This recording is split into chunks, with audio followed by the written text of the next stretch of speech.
Okay, good afternoon and welcome to the 2021 GSHA virtual conference. We hope you enjoy our presentations over the next 2 days.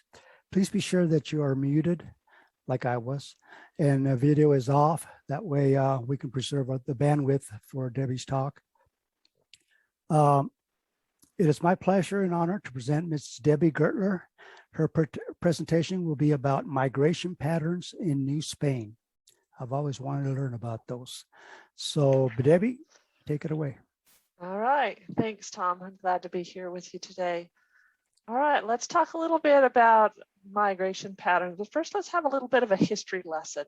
In 1492, Columbus sailed the ocean blue. And of course, he was set out to find a trade route to the Indies and also to disprove the idea that the world was really flat.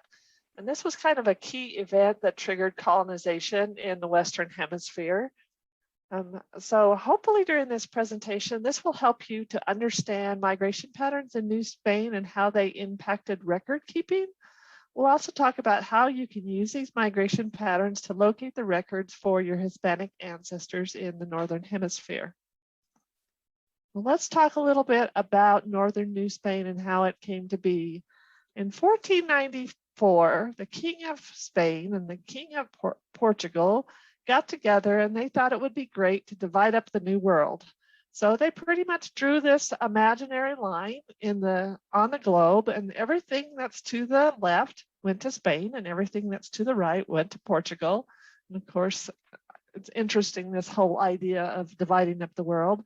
But as you can see, it's how much of South America is influenced with the Spanish because they were Spanish colonies. Now, speaking specifically about New Spain, we're talking 1494 to 1821. That is when much of the southern US was under the rule of the Spanish kings. And so this includes Louisiana, Texas, New Mexico, Colorado, Utah, Arizona, Nevada, and California. And there's also Florida, parts of Mississippi as well that are included in that New Spain. And I like this map because it kind of gives you an idea of what it looked like back then. So as we talk about some of these early settlers, it's important to note some of the key ones. As far as Florida goes, we have Juan Ponce de Leon, who was with Columbus on his second voyage and landed on and named La Florida. So that's where Florida gets its name. And then in Florida, we have the founding of Pensacola in 1559 and the founding of San Augustine in 1565. So very early settlements there. Moving on to Mexico, we have Hernando de Cortez. Veracruz was founded in 1519, big port city. So many of your Hispanic ancestors may have sailed into Veracruz and from there made their way up into northern New Spain. Cortez led the conquest of the Aztec Empire in 1521 and was later appointed governor of Nueva España.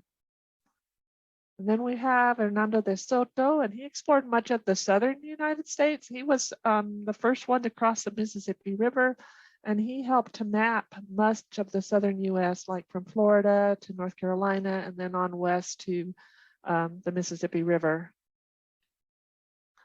This is one of my favorites. This is Francisco Vasquez de Coronado. He set out in 1540 to try to locate the fabled 7 cities of gold of Cibola. And he traveled through Arizona, New Mexico, Texas, Oklahoma, and Kansas. But I love his route because he goes right up here on the eastern side of Arizona. And there's a road there, for those of you that have ever been to Arizona, called the Coronado Trail. And it kind of follows his path up above one of my hometowns in Morenci, Arizona. So I kind of feel a kinship for him and the route that he took. It went through some beautiful country. So as we talk about California, we have in 1542, Juan Rodriguez Cabrillo set sail to explore the western coast. And like many explorers, he missed the Bay of San Francisco, probably because of fog. So it was a while before that one was discovered. Another explorer, Andres Urdaneta, sailed from the Philippines wanted to head west, or east to see if he could reach Mexico from the Philippines to the west coast, and he actually made it, and he proved that it could actually be done, because this was uncharted territory, and they weren't quite sure that it would work that well. And then of course we have our New Mexico man, Juan de Oñate. The city of San Juan de los Caballeros was founded in 1598. As for Oñate, in 1605, he reached the mouth of the Colorado River in the Gulf of California. I think he thought he was completely on the west coast, but he was actually not quite there. He was the first governor of New Mexico, and of course we know about the Pueblo Revolt. You are all way more familiar with that than I am, where they were chased out by the Indians, or by the natives, excuse me. That happened in 1680, and he was guilty of atrocities against the native peoples. I love this 1600 graffiti that you can find at El Morro National Monument. Pasó por aquí el adelantado Don Juan Oñate del descubrimiento de la Mar del Sur, and it gives the date. So he's just saying, I, Don Juan Oñate, passed by here on my way to discover the sea. And then we have Sebastián Vizcaíno in California, 1602, set out an expedition to locate some safe harbors along the west coast of the present-day United States. And he was responsible for naming many of the prominent features along the California coast, like the city of San Diego and Carmel and Monterey. So as we think about these early settlements now in the US, we have Pensacola in 1559, San Agustin in 1565. We have El Paso del Norte, or El Paso currently, in Western Texas in 1588. And then I mentioned San Juan de los Caballeros in New Mexico in 1598. And then we have the settlers in Jamestown from England in 1607. And then we have Santa Fe in 1608. And then we have the Puritans from the Plymouth colony. So the Hispanic peoples have a long and rich heritage in the United States. And I hope that those of you that have Hispanic ancestors appreciate the great role that your ancestors have played in helping to develop this country, and especially the southern and the western part of the United States. After the Plymouth colony, then we have San Francisco de la Espada, which is San Antonio, in 1690, and then 1692, going back to my home state of Arizona, San Javier del Bac near Tucson, and then 1769, we have San Diego in California. So there's your little bit of history about the early settlements in the country, and I hope that you can take pride in your people that have helped to colonize what is now the United States in this part of northern New Spain. So let's talk about why people would have migrated, not only from Spain to the New World, but also why they might move around in northern New Spain. And of course, one of the big things is economic. So when I talk about push and pull, so push is something that would cause them to want to leave, and a pull is something that would attract them to make them want to come into the New World. And of course, we talked earlier about the trade route to India. They were looking for a way to get access to those spices and the silk from the Orient, and they hoped that they would find a better route as Columbus sailed west. Of course, we have the fabled 7 cities of Cibola, that they were looking for the gold. And of course, everybody wanted to own land. Oftentimes they came to the New World hoping that that's what they could do, is start their own rancho or have their own farm and not have to work for others. And then of course, many came seeking their fame and fortune. To go to the New World was a big deal, and they hoped that would help them to advance. Another thing that might have caused them to move around is the desire for this better life. And I think of especially in this case of the Basques. This is a picture that I took when I was in the Basque country. There is a great Basque diaspora throughout Latin America, and there's some pretty good reasons for why some of those scattered the way that they did. And some of it has to do with the way the Spanish inheritance system works. So in most of Spain, they practice what's called a partible inheritance or a nuclear family system. What we're thinking, every child in the family got an equal portion. That was their legitima, that was their legitimate right to that portion of the estate. One child got an extra 1/5, that was called the mejora, and there wasn't any preference to gender. So the females and the males inherited equally. And so this was a very good system for the parts of Spain where this was practiced heavily. In the Basque country, however, they practice what we call the stem family system or impartible inheritance. One child is designated the heir, and that's usually the oldest male, the firstborn male, and that child had to live with and take care of the parents until they were no longer around or no longer able to take care of themselves. They also had to maintain the family property, maintain the family house, the mas, the casa solar, and they were, as I mentioned, under the domain of the head of the household until both parents died. So what happens to these other children in the family? Oftentimes the males would go into the priesthood or go into the military, or they'd set sail for the New World to find fame and fortune and be able to start their own house and their own family. The women of the families tried to marry the heirs of these casas solares. They wanted to marry somebody who was already the head of the household, so it would be easier for them and for their family. But they often also left. Maybe they went into the became a nun, or they went sailed to the New World as well.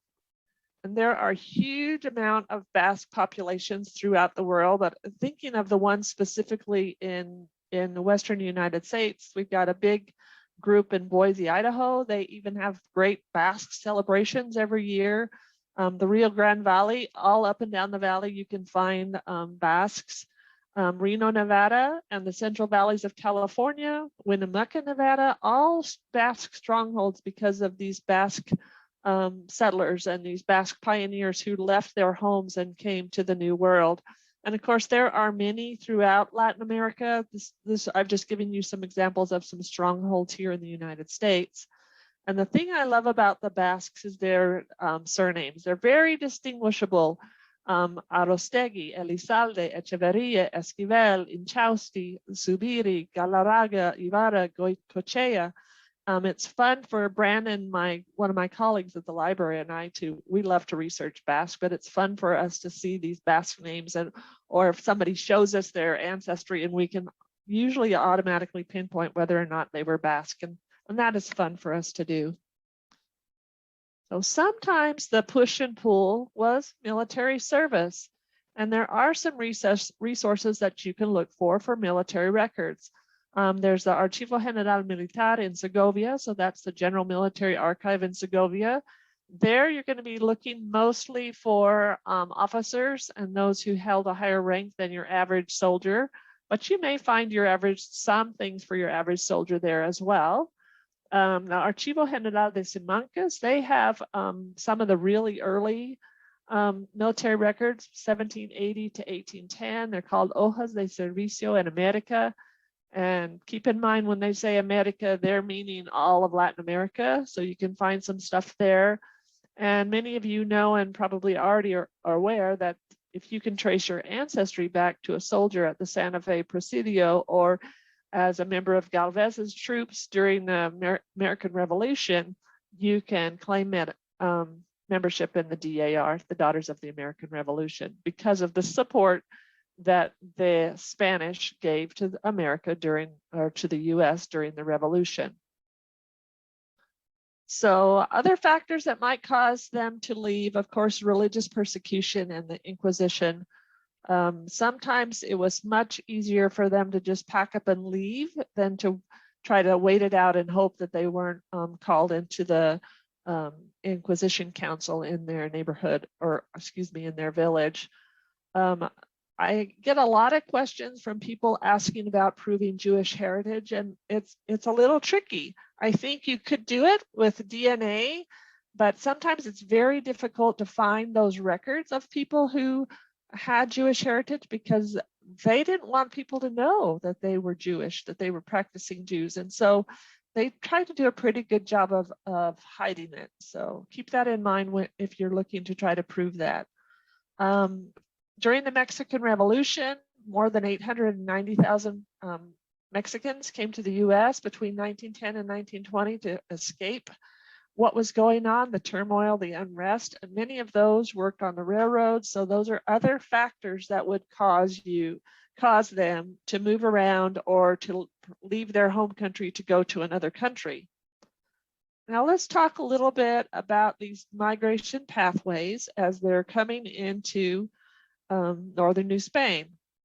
It's important to know that they needed permission in order to move around, to travel, and that had to come from either the king or the governor of the province that they were in. And they received a pass, a passe, and they would use that, check in along the way. And so in order to do that, they would often travel from presidio to presidio to presidio, checking in as they went along the way. And one line that I love that Henrietta Martinez uses about how fast they traveled about as fast as a pig could walk, because you got to remember that when they're traveling and they're moving their whole family, they got to take all the animals with them as well. So how fast did they go? Probably not very fast. I love that line of hers. All right, so here's a map. One of the things I think that's great about figuring out these migration pathways is to take a look at an old map and see where are the roads, where are the mountains, where are the rivers that they would have had to cross. And generally speaking, I would imagine that unless it was vital, they tried to avoid having to cross the higher mountains. They might have gone through the lower mountains. And also the rivers, they may have very well traveled along the rivers so that they had free, ready access to water. But again, this all depends on where the presidios were as they went from presidio to presidio. All right, let's take a look here. So this is southeastern Texas, and this, you can see San Antonio right there, almost in the middle of your screen. And you can see the rivers and the mountains. It also identifies some of the roads that are in the area. So if you've lost your ancestor somewhere from one point A to point B, trace back along the road and check the records in the places where he may have been before, and then going backwards along any roads to see if you can pick them up again in another town along the way. So, and again, keep in mind the waterways and the mountain ranges. And here is the one that shows the western side. So there in the circle is El Paso al Norte. And so, and you can see we've got the Continental Divide on the left and then a few other mountains there on the right. So it made sense for them to go up the Rio Grande as they headed north up into northern New Mexico. So let's talk about El Camino Real. So as I mentioned, generally speaking, they came in early on through the port of Veracruz. And then from there, they made their way to Mexico City. And the El Camino Real stretches from the San Juan Pueblo, or San Juan de los Caballeros in the north, down to Mexico City. And you can see it there on the map. So Veracruz, the port, was established about 1519, and then those travelers went on into the interior. Mexico City was founded by the natives in 1325, and then the Spanish took over in 1519. It was a very bustling colonial city and was the home to many natives. It was also the first seat of government for New Spain, or Nueva España. As we work our way up El Camino Real, we come into Guanajuato, which was founded in 1546, as was Zacatecas, also in 1546. Lagos de Moreno, or Lagos, as you see on the map there, was founded in 1563, and Aguascalientes in 1575. Now, this is a heavy mining region. In 1546, silver was discovered in the area. So if your ancestors were miners, they may have gone from mines here to mines in other places. If they were cattle ranchers, this was also a big cattle producing area as well. So keep in mind, if you can figure out what occupation your ancestor was, that might also help you to determine where they might have gone if they've moved and you've lost them, or where they might have come from if you've lost them tracing back. As we move further on up, we have Durango in 1563. There was a large iron deposit.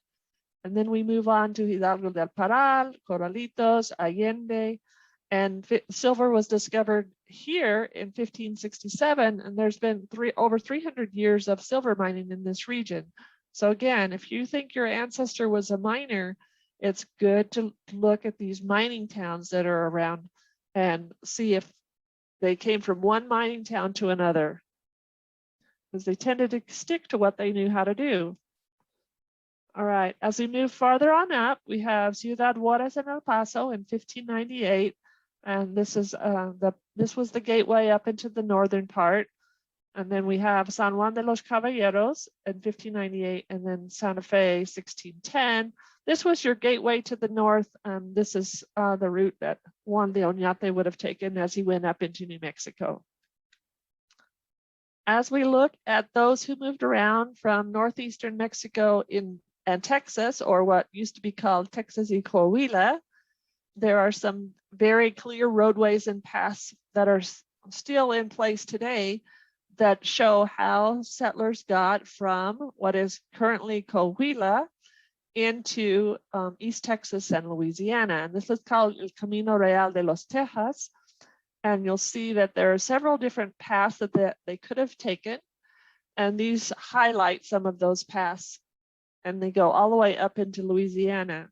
Now, keep in mind, if your gringo ancestors came from Louisiana into Texas, they may have used some of these same pathways as well to get down into Texas. And so by tracing along these routes, perhaps you can find them in other records to build out your tree and to extend your lines further back.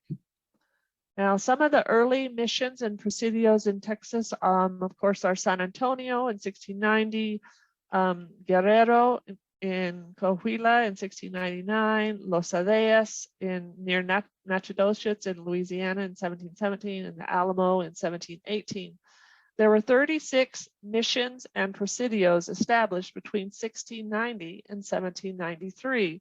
So as you think about your ancestors moving around, be mindful that they would have gone from mission to mission and presidio to presidio, especially because they had their passes that they had to show that they had permission to migrate. And so they're going to be showing those as they're traveling.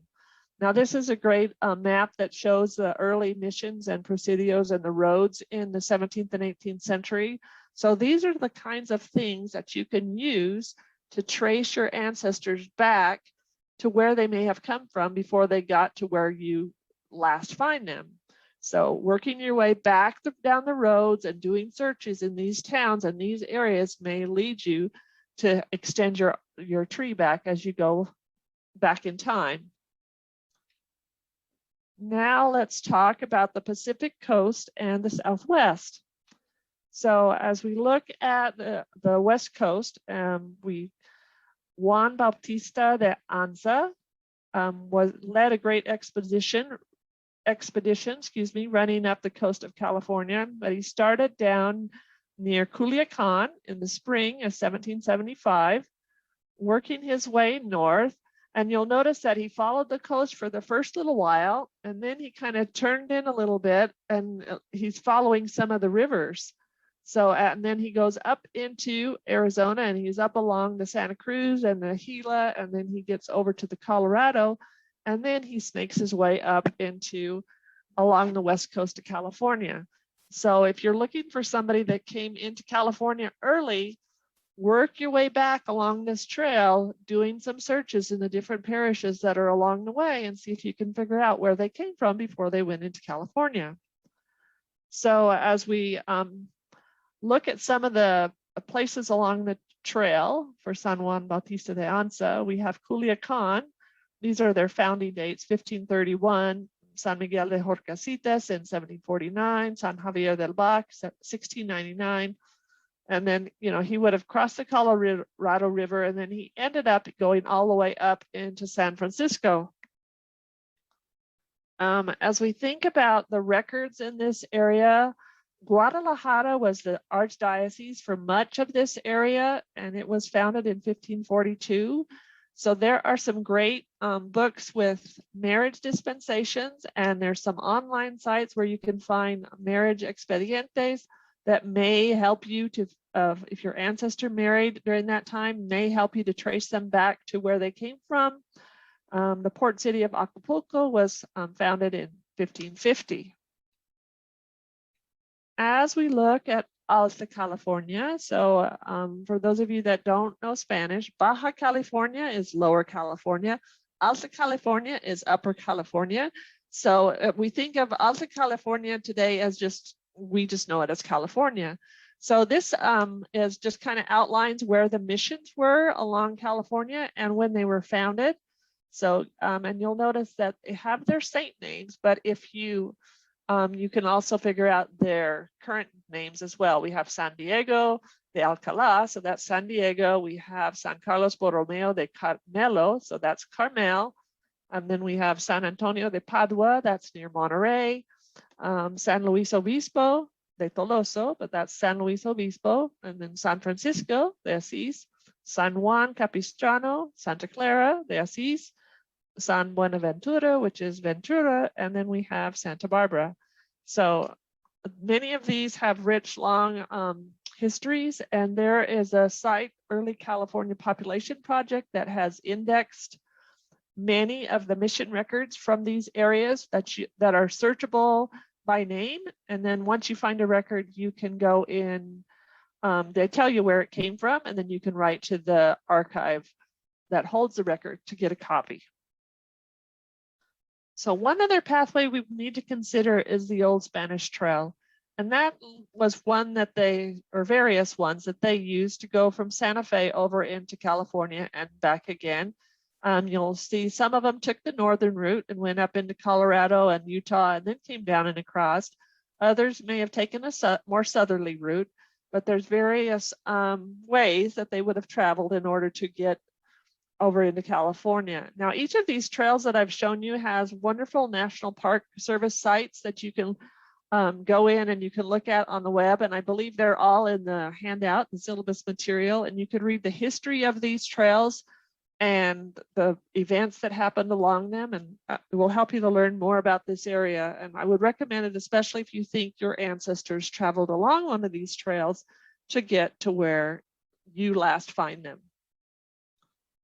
Now let's talk a little bit about how to locate the records. So first thing we need to think about is the jurisdictions. Why do jurisdictions matter? One of the keys to locating these records is to know who was governing the area at the time your ancestors lived there. So is it a municipio? Is it a municipality? Is it a presidio? Is it a mission? So if you're looking for church records, you're going to want to look in the archives of the church. Many universities have collections from these early areas as well. If you're looking for the early presidio records during the time of Spanish rule, then they will be in Spanish archives. But there may be copies in archives here in the United States as well. Some of the key events that affected these jurisdictions, 1803, the Louisiana Purchase. 1836, Texas wins independence from Mexico.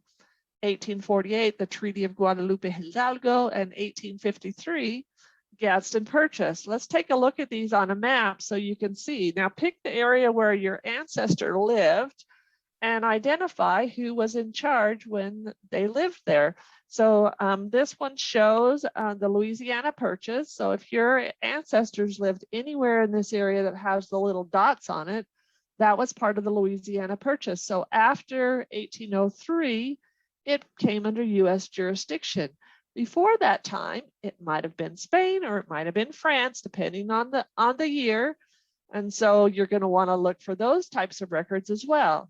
And also be sure and check the local archives and the local libraries, the local universities. They will help you to locate those records. Now, in 1821, this is when Mexico gained its independence from Spain. So all of this area that you see in the brown tan color went from being Spanish territory to being Mexican territory. So if I'm looking for records in that area before 1821 and their government records, it's going to be the Spanish government.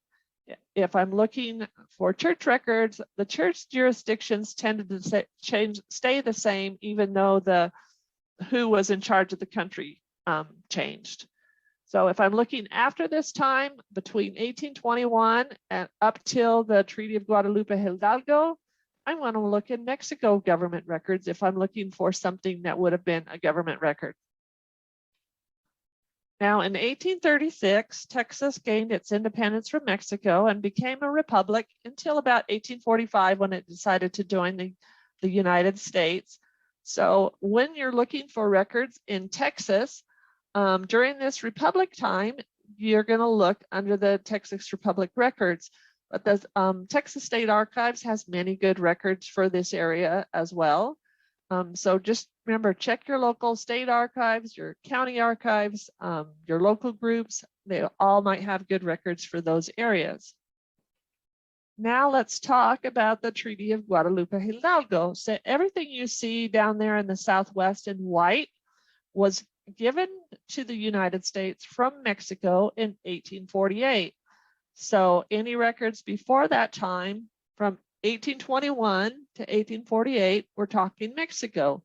After that time, we're talking United States territory. So it's important to consider these jurisdictions when you're thinking about where the records might be stored. Now in 1853, we add the Gadsden Purchase, and that gives the United States this little southern part of southern New Mexico and Arizona, not too far from where I was born, actually. So this was 1853. So before that time, this area that's in yellow would have been under the jurisdiction of Mexico. So again, remember the jurisdictions. So here's a little timeline that I have created to help you to figure out when they may have become a state. So when they were added to the US. So parts of Arizona in 1848, and then the rest of present-day Arizona in 1854. California, Guadalupe Hidalgo. Florida earlier, 1819. Louisiana, part of the Louisiana Purchase. New Mexico in 1848, and then part of southern New Mexico during the Gadsden Purchase, and then Texas, 1836, and then they joined the Union in 1845. Now, you may be thinking, well, where did they move from? Typically, migration trends tended to be south to north. However, in Texas, it probably went west to east. In some parts of Mexico, they would have went south to north, but along the west coast. It's a good idea to look at the histories of the area to get a feel for what the people were doing and what kind of occupations were common, because then you may be able to look along those for other people with those same occupations, especially those who were miners. If you're looking to identify the name of a historic place located somewhere in Mexico, I highly recommend Antonio Garcia Cubas. He has a gazetteer that we use in the library often to find the names of or find the jurisdictions for little ranchos and haciendas to see where the records might be kept for those particular areas. Also, I love to look at old maps because they can give you a clue as to where the roads might have been or the waterways, and give you a feel for, how hard would it have been for them to travel from point A to point B? Was there a big mountain in the way? Then maybe they might not have gone that way. So David Rumsey has a great map site, Library of Congress, and there's lots of really good ones out there. If you just Google the area that you want with the historic, add the words historic map or mapa histórico, you should be able to find some good maps. Going back to Garcia Cubas, the gazetteer, it's a historical gazetteer, so it's giving us the names of the places from for about 150 years ago. It gives you the jurisdictional level, so you'll know the name of the municipality, and you'll know which area or which state it is under now. You can get to that through the Family Search Wiki if you look for the article Mexico Gazetteers. You can also use Google to take a look at those present day roads. Now let's talk a little bit about how to do a radial search. You know, if you find them and then they just disappear, start first by searching the surrounding cities or parishes. Keep in mind that while you may not find a map with all the old roads, most of the time the roads don't change much over time. They just keep building on them and building on them until next thing you know, you have I-10 or I-15 or I-25. So they pretty much follow the same routes. Also, if you're looking for someone and you're having a hard time finding them, take a look at who they're associating with. Do their fan club. So fan club is kind of an acronym for friends, associates, and neighbors. That was first coined by Elizabeth Shown Mills. Generally, these groups tended to travel together. And so if there's someone who's always showing up as the padrinos of your guys' kids, check them out and see where they're from, because they were probably friends or related in some way, and maybe tracing them back might help you to find where your ancestor came before they got to where you are stuck. If they were miners, be sure and check along in other mining areas. If they were farmers or ranchers, follow the rivers. You know, maybe there was a drought and they ended up having to move further upriver to get better access to the water. So keep an eye on those waterways as well. And as you're doing these, be sure and keep a research log, because that will help you to remember where you've looked, and then you hopefully won't repeat any searches that you've already done. Now let me go here and show you how to find the Research Wiki. So here on the homepage of Family Search, if you'll click on Research Wiki, that will take you to the homepage where you can enter in those Mexico Gazetteers. And then you would just, once you've put that in, if you click enter, it'll take you to this page about Mexico Gazetteers. And I wanted to show you this one for Mexico, the Garcia Cubas, and I've outlined in red. There's several ways to get to it, but I tend to like this one that I've chosen here on the screen. It's a PDF version. So tomo means volume for those of you that don't speak Spanish. Keep in mind that the letter CH comes after the C's and the letter double L comes after the L. So as you're looking through those, this is what the volumes contain. And if you don't remember, you can just click on the first volume and see where it starts. When you click on a volume number, you will see a list of the different areas, the beginning entry and the ending entry in that section. And so if we were looking for Achimeque, we have to remember that the CH puts it after the C's. So it would be actually found in this entry between Acuzitlapan and Adjuntas.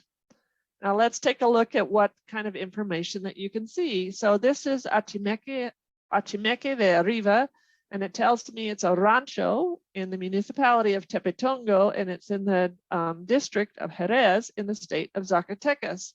So you can use this to identify these little ranchos and kind of put them in a place, and maybe that will help you in order to trace your ancestors back. So what about Tepetongo? As we look at that, we find information about the location, talks a little bit about the population. It also gives you the surrounding municipalities. So right here in this particular section, and then we also have the haciendas and the ranchos that belong to this municipality. So this is very helpful if you have a family tradition of a hacienda or rancho in Mexico. That will help you to be able to identify it. So again, using this to identify those obscure ranchos and haciendas. And if it is a rancho, that probably means the family was into agriculture. And so, you know, look for other agricultural areas if they disappear on you, or if you can't trace them further back from where they came from. Now this is Google Maps. And so I thought it'd be fun one day to mark out the roads from Veracruz on up into Juarez. And you'll notice that the pathway there, the current day pathway, is almost identical to the El Camino Real that I showed you earlier.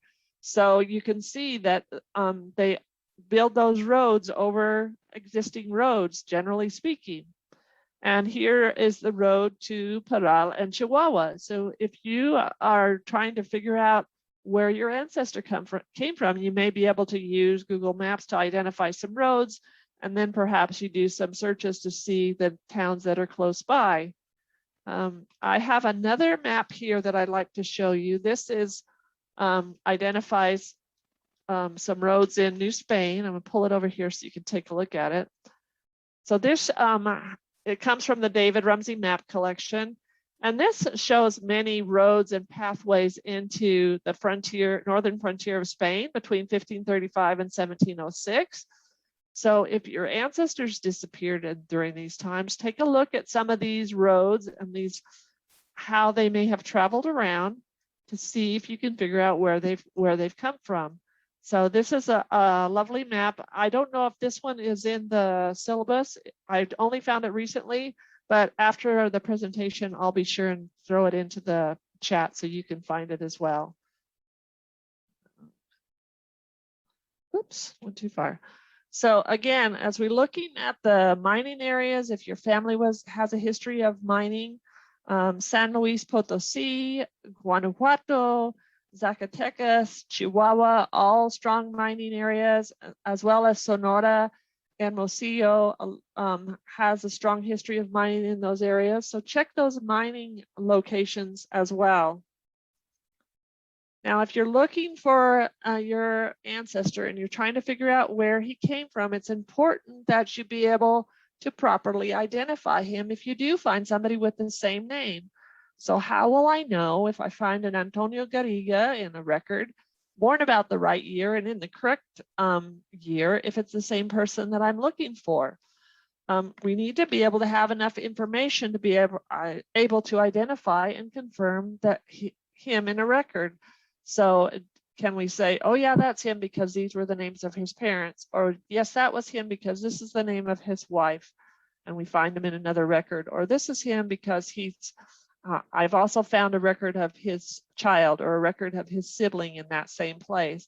So it's important as we are trying to deal with a migrating ancestor or even an immigrant ancestor that we know enough about him so that when we do find him, we can say, oh yeah, that's him, or no, that doesn't feel right, that doesn't sound right, none of the other names in the family seem to match. Maybe you hang on to that, but you don't count that as the absolute truth until you've explored everything well.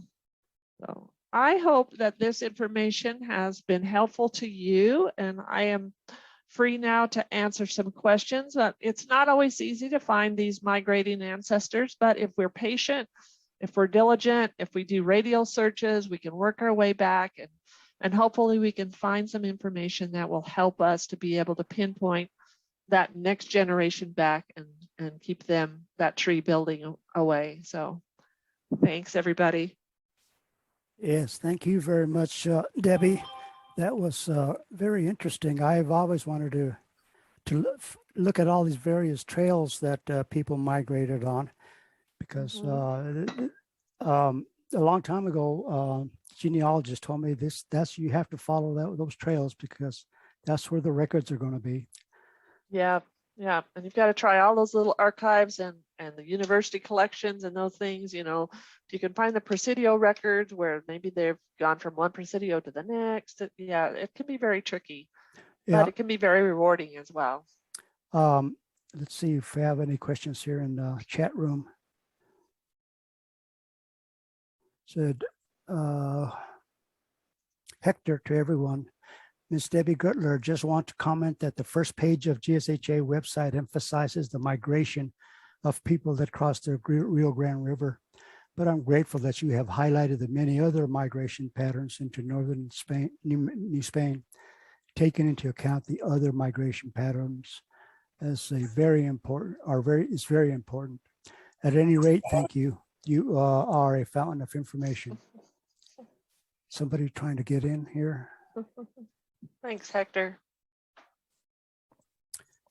I don't see any other questions here, but if you do have a question, you can actually open up your mute or unmute yourself and go ahead and ask it that way if you'd like. Mary Ellen says her family name is Burciaga, sounds Basque. I would say it does sound Basque to me as well. Oh yeah, yeah. She, Oh. I found out she's a cousin of mine. Oh, even cool. though I'm a Martinez, but well, Martinez is kind of Basque, isn't it? I'm not sure. Not so much, I don't think. Okay. I've got a question about the map. Hey, how's it going? This is Frank Dominguez. Hi, Frank. You had a slide set that showed El Paso was founded in 1588. Yeah, I think I get that wrong. I think I'd be more like 1659. I checked a couple of sources, El Paso by Dr. Timmons, and then Ann Hughes's work about the early beginnings of the El Paso district. Yeah, I had 1598 for El Paso. Yeah, it's more like 1659, but you know, you can check your sources. A little later. Yeah. Okay, great. Thank you. I appreciate that. Yeah. Yeah, and then the other good source for place names especially in the Spanish colonial area is Peter Gerhardt's book, The North Frontier of New Spain. What an excellent resource that is. So yeah, that is a good book. Yeah. It's like a Bible for me. It's like one of my second Bibles on my bookshelf. Thanks, Debbie. Yeah. Good presentation. Thanks, Frank. I'm going to put in here in the chat someone asked about the map that showed Texas. And I believe that's the one that she's looking for, the one that shows Texas. It comes from the nationalmap.gov. Frank, would you put the name of that book into the chat? I'm going to do that right now. Okay, great. Are there any more questions? Go ahead and unmute yourself if you'd like and ask the question or put it into the chat. Joy is asking about the travel passes. I am not sure. I've not actually ever seen one myself, but I would think they would look much like a notarial type record, handwritten out with the official government seal, allowing them permission to travel and to migrate to settle in another area. Anybody else? Let's see. Hector's asking about database or diocese for Southern Arizona, and there's one site. Let me find it. Tucapcacori, where they have indexed some of the mission records down in Southern Arizona. Let's see. I will put that in the chat.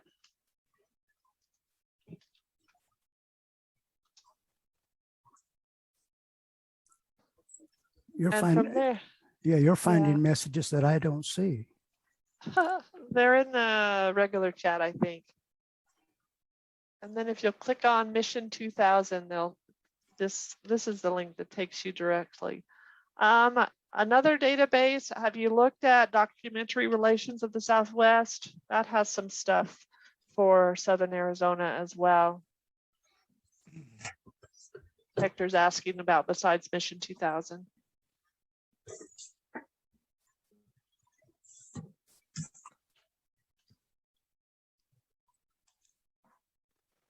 Those are all great books, Frank. I'm going to have to add to my library. Thank you.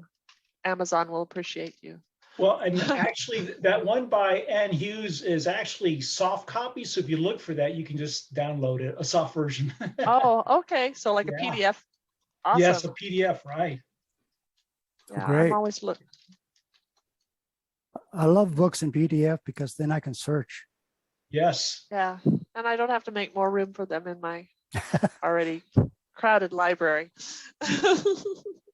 I can put them right on my Kindle. There's the link to Documentary Relations to the Southwest, Hector. I'm going to copy these before they disappear. Anybody have any other questions that I can help you with? And I will say that if you haven't heard, for those of you that maybe have some brick wall ancestors, the library's been doing virtual consultations. So you are welcome to try to set up an appointment for that as well. Okay, it looks like we have no more questions. So Okay. thank you very much, Debbie. I appreciate All right. you being here. Thank you. Thanks for inviting me to participate. And the next session is going to be tomorrow morning. So make sure, and you can get in the same way, just going by the same link that we sent you.